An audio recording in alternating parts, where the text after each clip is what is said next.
여수 수산시장 화재 원인을 조사하기 위한 정밀 현장 조사가 시작된 가운데 피해 규모가 100억 원대에 이를 것으로 예상됩니다. 반기문 전 유엔 총장의 대권 행보로 대선 구도가 한층 복잡해진 가운데 국민의당은 문재인 대세론에 맞서 제3지대론으로 몸집 키우기에 주력하고 있습니다. 광주 광산구가 대형마트 휴업일을 변경했다가 특혜 논란 일자 철회해 빈축을 사고 있습니다. 최근 사표를 제출한 광주시 산하 9명의 공공기관장 가운데 7명의 사표가 수리됐습니다. 여러분 안녕하십니까? 앞서 서울에서도 전해드렸지만 설을 앞두고 발생한 여수 수산시장 화재로 100개 이상의 점포가 피해를 입었습니다. 원인 파악을 위해 정밀 현장 조사가 시작됐습니다.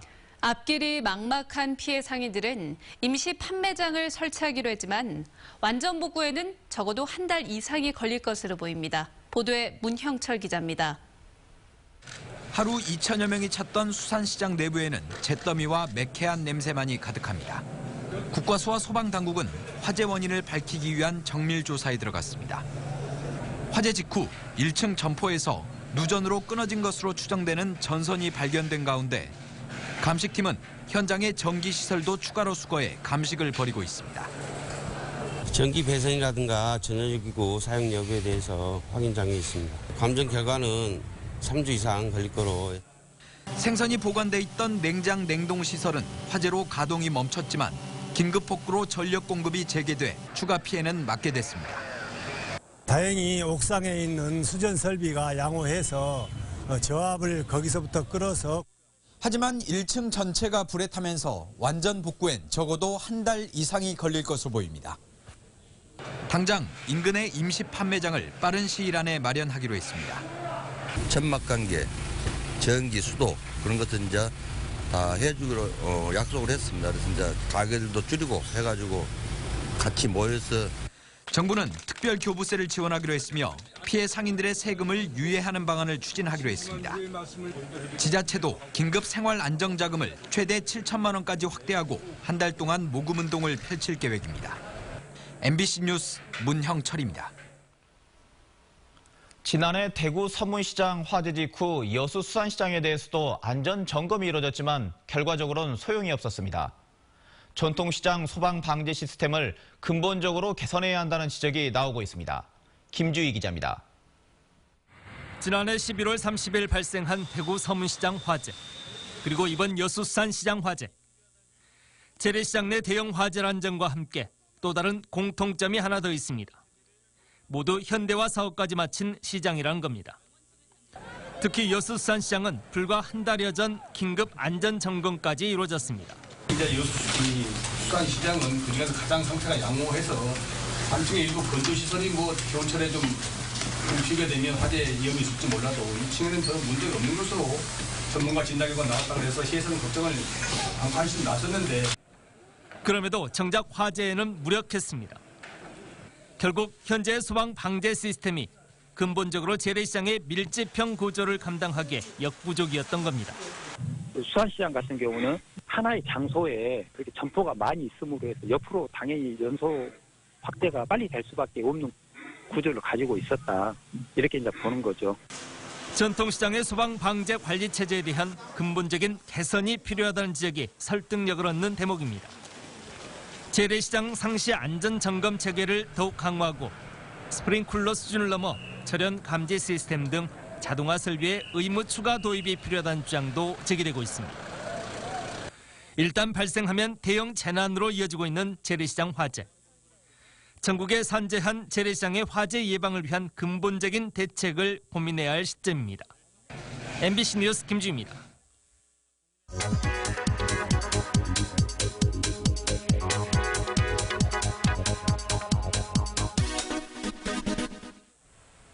대형마트는 한 달에 2번씩 의무적으로 쉬도록 법으로 규정이 돼 있습니다. 중소상인을 보호하기 위한 거죠. 광주의 경우는 매달 둘째, 넷째 일요일이 의무 휴업일입니다. 이번 달은 8일과 22일입니다. 그런데 광주 광산구가 22일에는요, 대형마트들이 영업할 수 있도록 휴업일을 변경 고시했습니다. 22일은 설 연휴 직전 일요일로 유통업체로서는 최대 대목입니다. 이 때문에 대기업 특혜 논란이 일었습니다. 광산구는 대형마트 근로자들도 설을 쉴 수 있도록 22일 대신 설날인 28일로 쉬는 날을 바꿨다고 해명을 했습니다. 하지만 중소상인들의 반발이 거세지자 다시 휴업일을 22일로 바꿨습니다. 이쯤 되면 정말 대형마트 근로자들을 위한 조치였던 건지, 또 그랬다면 설 대목에 타격을 볼 전통시장이나 중소상인들의 피해는 어떻게 할 생각이었는지 묻지 않을 수 없습니다. 지금까지 카드뉴스였습니다. 최근 사표를 제출한 광주시 산하 9명의 공공기관장 가운데 7명의 사표가 수리됐습니다. 광주시는 임기가 다음 달과 3월에 끝나는 임낙평 국제기후환경센터 대표이사와 김농채 평생교육진흥원장을 제외한 나머지 기관장들의 사표를 윤장현 시장이 수리했다고 밝혔습니다. 7개 기관 가운데 시의회의 인사청문회를 거쳐야 하는 기관은 광주도시공사와 도시철도공사, 신용보증재단과 문화재단, 여성재단 등 5개 기관입니다. 국민의당 대표가 된 박지원 의원이 반기문 전 유엔 사무총장에 대한 영입 가능성을 내비쳤습니다. 이런 가운데 반 전 총장은 내일부터 이틀 동안 광주 전남을 찾아 호남 민심을 공략합니다. 김철원 기자입니다. 지난주 귀국해 대선 행보를 이어가고 있는 반기문 유엔 전 사무총장이 광주와 전남을 찾습니다. 내일 오후 진도 팽목항을 찾아 유가족을 위로한 뒤 모레 아침에는 국립 5.18 민주묘지를 참배하는 일정입니다. 자신을 진보적 보수주의자라 규정한 반 전 총장이 이 자리에서 어떤 발언을 할지 관심이 쏠리고 있습니다. 국민의당의 새 당대표로 선출된 박지원 의원은 국민의당이 대선에서 제3지대가 될 것이라며 반 전 총장 영입에 대해서는 혹독한 검증을 조건으로 가능성을 배제하지 않았습니다. 패권 정치 정식, 국가 대개혁의 뜻을 같이 하는 모든 대선 후보들에게 활짝 문이 열려 있는 당이 되겠습니다. 당의 몸집을 키워 민주당 문재인 대세론에 맞설 대항마를 내겠다는 국민의당의 전략은 다른 대선 후보들도 자극하고 있습니다. 오는 22일 새로운 정치 세력 출범을 준비 중인 손학규 전 민주당 대표는 조만간 민주당이 크게 요동칠 것이라고 전망해 민주당 내 비문 세력과 교감하고 있음을 시사했습니다. 개헌 세력, 개혁 세력이 하나의 장을 만들 것입니다. 그러한 정치권의 새로운 틀을 만드는 빅뱅이 2월, 3월에는 반드시 올 것으로 생각합니다. 설을 열흘 남짓 앞두고 대선 주자들의 호남 방문이 쇄도하고 있는 가운데 대선 주자들의 합종 연횡이 물밑에서 치열하게 전개될 전망입니다. MBC 뉴스 김철원입니다. 심상정 정의당 대표가 대선 출마를 예고하면서 다음 정권에서는 연립정부가 필요하다고 말했습니다.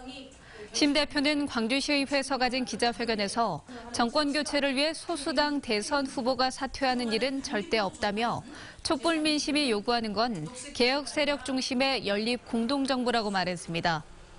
반기문 전 유엔 사무총장에 대해서는 국민이 적립해준 유엔 사무총장 마일리지를 대권 욕심에 낭비하지 말고 국가와 민족을 위해 사용하길 바란다며 불출마를 공개적으로 요청했습니다. 선거관리위원회가 이재명 성남시장의 지지 모임 홍보 현수막은 선거법 위반에 해당한다고 판단했습니다.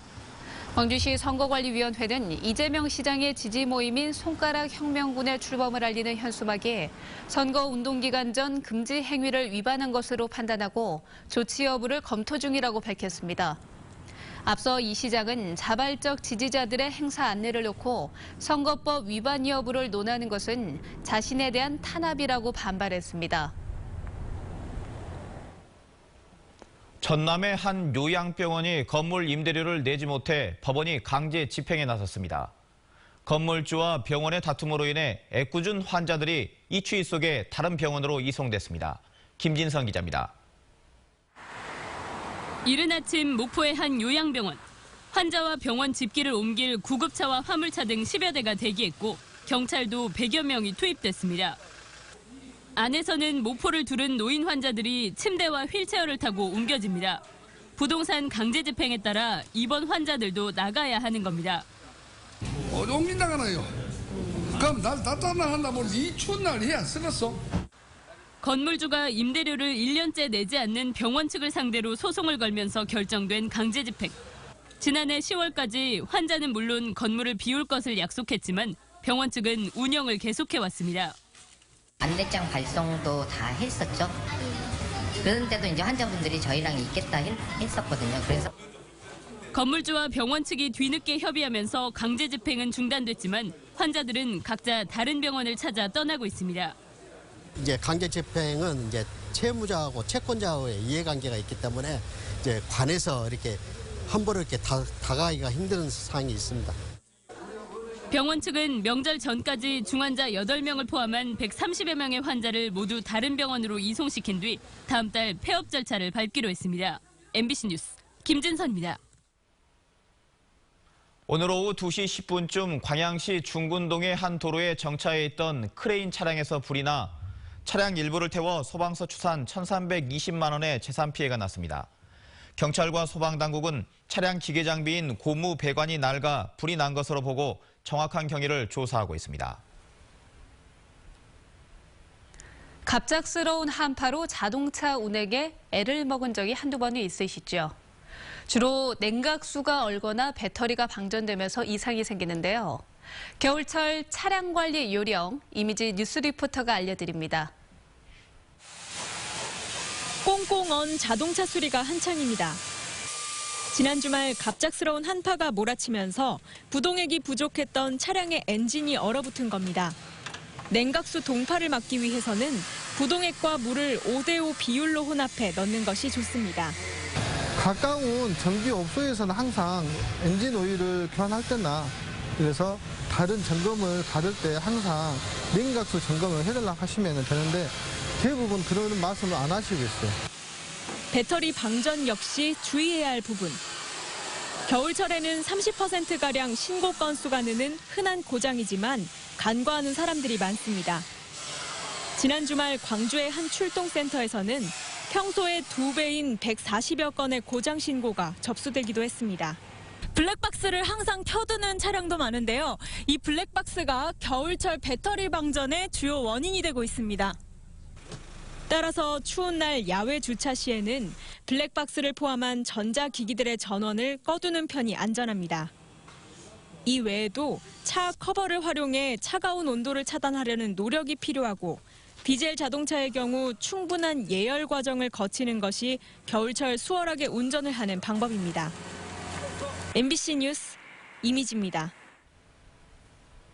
한국전력과 전국전력노동조합이 설 명절을 앞두고 대대적인 봉사활동에 나섰습니다. 한국전력은 오늘부터 오는 26일까지 보름 동안을 설맞이 봉사주간으로 정하고 2만여 명의 봉사단이 이웃사랑을 실천하기로 했습니다. 한전 경영진과 노조 간부들은 나주 지역 아동복지시설인 백민원을 방문해 음식 만들기와 조명 등 설치 등 봉사활동을 하고 성금과 지원 물품을 전달했습니다. 광주 서부경찰서는 해외 서버를 두고 수천억 원 규모의 불법 도박 사이트를 운영한 혐의로 도주 중이던 조직 총책 41살 이모 씨를 1년여 만에 검거해 구속했습니다. 이 씨는 먼저 붙잡힌 일당 30여 명과 함께 2014년 3월부터 2년 동안 중국의 서버를 구축하고 베트남과 캄보디아 등지로 옮겨 다니며 3,800억 원 규모의 불법 사이트를 운영한 혐의를 받고 있습니다. 광주 서부경찰서는 헤어진 내연녀의 집에 침입해 창고에 불을 지른 혐의로 57살 이모 씨를 붙잡아 조사 중입니다.